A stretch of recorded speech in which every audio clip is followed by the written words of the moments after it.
Come on. Hello, readaboutsex.com, and we have a special guest star today. Hello. It's Amy Jo Goddard. What's your website URL? AmyJoGoddard.com. AmyJoGoddard.com. And I'm wearing one of AJ's t-shirts, which you thought I didn't. I mean, I just, we should be promoting the sexual evolution all the time. We should. And since that's what we're here to do today, Yeah. I think you've dressed appropriately. Yeah, and in talking about what to talk about today, we came up with the idea of talking about why doing work on yourself and working on like sexual pleasure, working on shame and like shame resiliency, like why that can be so tough. So we're in my backyard. For those of you, so pretty. Those of you, the duck pond. Yeah, there's a pond. The duck pond has water in it because it has runoff. Wait, I'm going to show them. It has runoff from the rain, and it's starting to become rainy. So there's the duck pond. It's got water in it, but that's not as important as about what we're going to talk about today. So why do you think in all the books you've written, in all the work that you've done with human beings about this kind of stuff, like why do you think it's so difficult? Looking at ourselves is hard. And I think with sex, we're still, even though you and I have been doing this work a long time, there's a lot of people in our field that have been doing this work, talking about the importance of learning about sex. There's still this really big myth that we should just know how to do it. We shouldn't need help. And I think there's still, there's less of it in terms of like psychological well-being and working with therapists and doing that kind of work on ourselves. But people still feel like there's something wrong with me if I admit that I'm going to a therapist or if I admit that I'm reaching out to somebody. And so I think it's almost like the shame keeps us in the shame. Yeah. Because we feel shame that we don't know everything. And then that's what keeps us not asking for help, which keeps us in the shame. Yeah. So one, if you want to leave a comment, like how does shame occur to you, or how does the dynamic of trying to get better at sex or intimacy, like how does that occur to you? Like what are the feels that you have around it? To build on what you were saying and kind of echo it, what's interesting for me is like when I talk about sex toys, like being professional tools create professional results. Like we have shame that my partner needs a vibrator to get off. Right. But like you don't think a carpenter feels ashamed at using a hammer, right? Like I don't. Good analogy. Thank you. Done. Yeah, it's all about banging. But again, like if you're using a hammer to drive in a nail, you don't feel bad that you can't use your fist. Right? Yeah. Like it's like, oh well, of course you use a hammer because we don't shame people for using hammers. It's effective to drive nails in, right? Right. And the idea of like, I feel shame about needing to go to a coach or have somebody teach me carpentry, right? Or even to go to YouTube and watch a video to learn how to, fix a hot tub. Like I had to figure out how to not poison the hot tub, right? You can find everything on YouTube. Yeah, but I didn't feel ashamed that I was looking for information. But nobody saw you looking for it. That's part of it too. Well, Google did. Google sees everything. That's true. Google, we know. They're keeping tabs. But the idea of like I wasn't being secretive. Like I didn't have to click my browser shut if Allison walked into the room. Right. She's gonna see I need help with the hot tub. Yeah, she's like, oh my God, he's watching hot tub videos. How dare he? So the big thing for me is like there's the unknown, like you don't know what you don't know about your body. And then there's all the cultural shame that just swoops in. And then the shame, like here's my question for you. Like for you, what does shame resiliency or even just resiliency mean to you? Like as an educator, like when you're teaching people about that concept? Well, I mean, number one, it means that we can look at it. We actually can acknowledge that it's a human emotion. It's something we all feel. And I know one of the most powerful tools I've learned for myself personally and that I work with people on is just learning to not only acknowledge that we're feeling shame to ourselves, but to be able to acknowledge it to somebody else. And I think that you're good at that. You're good at that. You'll acknowledge it too. Yeah, but there's a lot of stuff I don't acknowledge. I'm feeling some shame right now about this. That's true. But we all do. Yeah. And so it's it's like, what are the steps? And I think that is one of the steps, is at least being able to acknowledge it to ourselves, because the thing that keeps shame in place is that we stay alone with it. So acknowledging that it's there, okay, one step. Being able to acknowledge that there's something happening around shame, even if we don't say, I'm feeling shame about this, we could still address the issue of like, there's an insecurity coming up in me, or I'm feeling confused about this dynamic that's happening with us. Could we talk about that? And then that allows us to air the things that we're keeping to ourselves and holding on to that make us small and make us, and make the shame so big. Yeah, like I'll admit, shame admittal time. I have an event coming up, a 3-day event coming up in 6 weeks, and I have done almost no promotion for it. And most of the back end stuff, like the buy buttons and registration stuff, like isn't done. And I have so much shame and feel like I'm failing everybody that it's made it hard for me to ask for help. I'm also trying to figure out where all this shame kind of failure stuff's coming from. Like I'm trying to play detective and find it. But like me being quiet and loathing myself in secret isn't helping me find any resources. No. Or have some, like I could probably have a faster breakthrough asking my friends, like, well, what do you think the fuck is going on with me?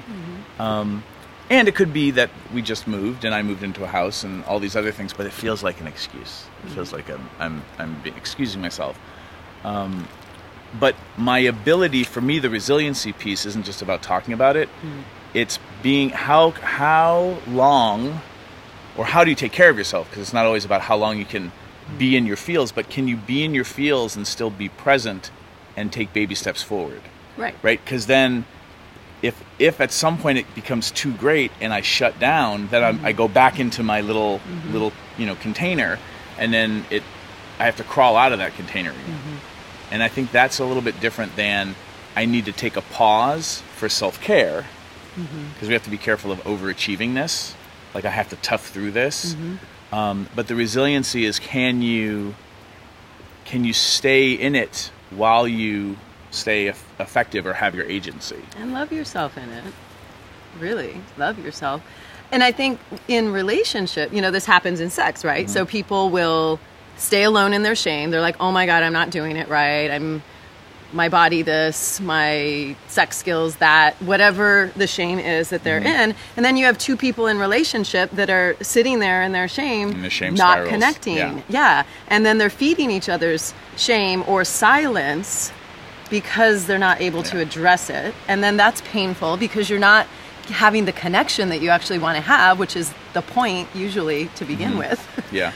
So, and then people go on for years in relationships like that, where they're not connecting, they don't know what the problem is, and the shame screens have become so big, and so screens?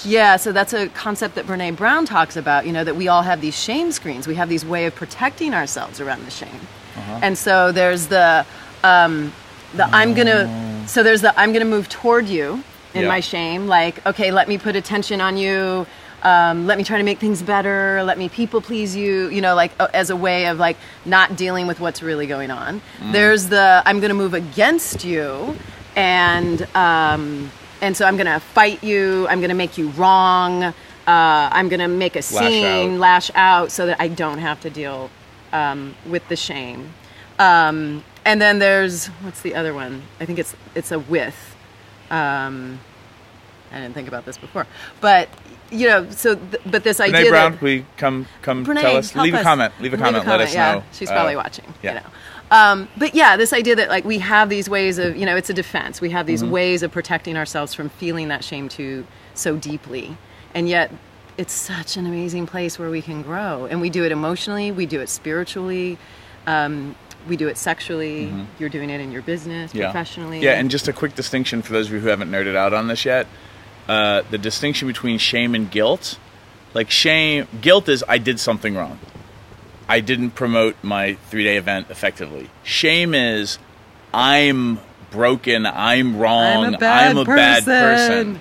And again, like, it's like, how do you, because you can forgive somebody for not doing something. You can forgive them, like, oh, you made a mistake, I can forgive you. But it's really hard for somebody to accept forgiveness when everything they're feeling and telling themselves is that they are a bad person. Right. It doesn't matter how much you forgive. Yeah, because you can forgive me, but like you just don't get it. You don't get how bad I am. Right. How unworthy I am. Yep. And the only thing that has saved me in the past is I get so nerdy about shame, and how I know I'm doing it is when I loathe myself, and I'm like, ooh, loathing. This is good. Ooh, it's getting juicy. Yeah, but it took me a while to rewire that response and know that that's a good thing, and it helps it in when I'm having a good day, it helps me move forward. Yeah. In a bad day, it just crushes me, and then I'm back in my little hole and not wanting to do anything.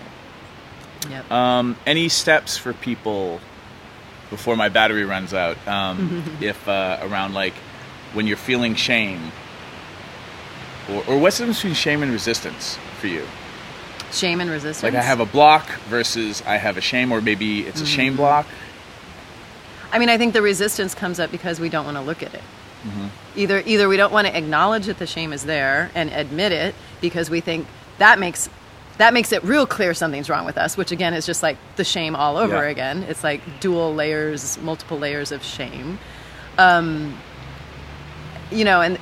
sometimes the resistance is, I'm just really unwilling to look at myself. I'm feeling defended. My shame screens are up.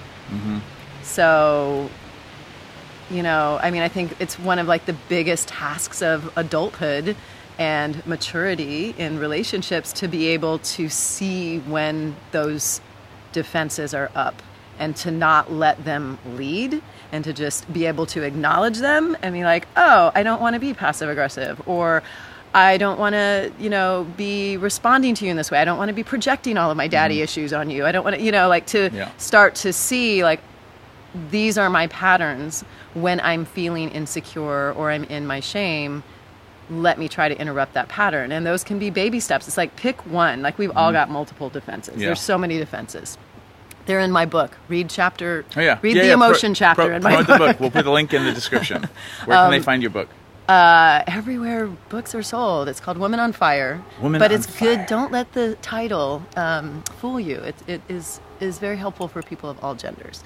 Women on Fire, 9 elements to wake up your erotic energy, personal power, and sexual intelligence. And the emotion element it's the biggest chapter in the book. There's still so much more I could have written, but there's a whole list in there of our defenses. And there's, I talk a lot about how to identify those and then start to interrupt them. And sometimes I think it can be overwhelming because we're like, oh my God, like in groups when I'm teaching this and, people are like, I'm like stepping in or raising my hand for all of them. And then people start to feel shame and feel bad about it. It's like, we all have lots of defenses. We learned those for good reasons to take care of ourselves. Yeah. So we could survive. So we could survive our family dynamics, whatever was happening for you. So we can acknowledge that and be gentle with ourselves. Like, wow, I learned this for a good reason, but maybe that's not how I want to be in my adult relationships. It's about maybe choice. That's not helpful now. Because in childhood, we don't have a lot of choice often. And then I think one of the things about being an adult is to start tapping into your own agency and using your voice and starting to have better boundaries and agreements in your life, like that choice piece that gets removed when we're kids, sometimes because you can't ride your bike in the street at night. And so you get told you can't do that. Right. But now... And you slam the door and you stamp your feet and you're mad, right? And now you have more choice and you can figure out ways to do it safely if you want to ride your bike on the street. Now the analogy sounds horrible. So where can people find you again? AmyJoGoddard.com, AmyJoGoddard. You can find me on Facebook, you can find me on the Instagram as Sexual Empowerment, and you can find me on Twitter as Amy Jo Goddard. Yeah. And then if this video talking about the scary stuff resonated for you, I'm doing a Halloween Facebook Live where I'm doing answering scary questions. So go to the link will be in the description, but go to readaboutsexx.com/scary-sex-ed, and then if you're interested about my 3-day weekend in the first weekend of December that's happening in Irvine, California, in the OC, then if you really want to help me, email me directly at reid@readaboutsexx.com and say, Reid, where's the fucking information about what is going to be called high performance relationship mastery? Like, because you all asking for it will get me more motivated, because I'll get stuck in my own ways, but I will tend to motivate for other people. So if you really feel inspired and you want to kick me in the pants, just send me an email directly, and that'll actually get me unstuck in certain ways. So, all right, everyone, thank you so much. Leave some emoticons for Amy Jo on our way out, and we'll see you tomorrow. Sexual evolution. On Facebook Live again. Bye. Thanks for being a part of this. This was Hey, fun. thanks for In the inviting me. backyard, no less. I know. Bye, everyone.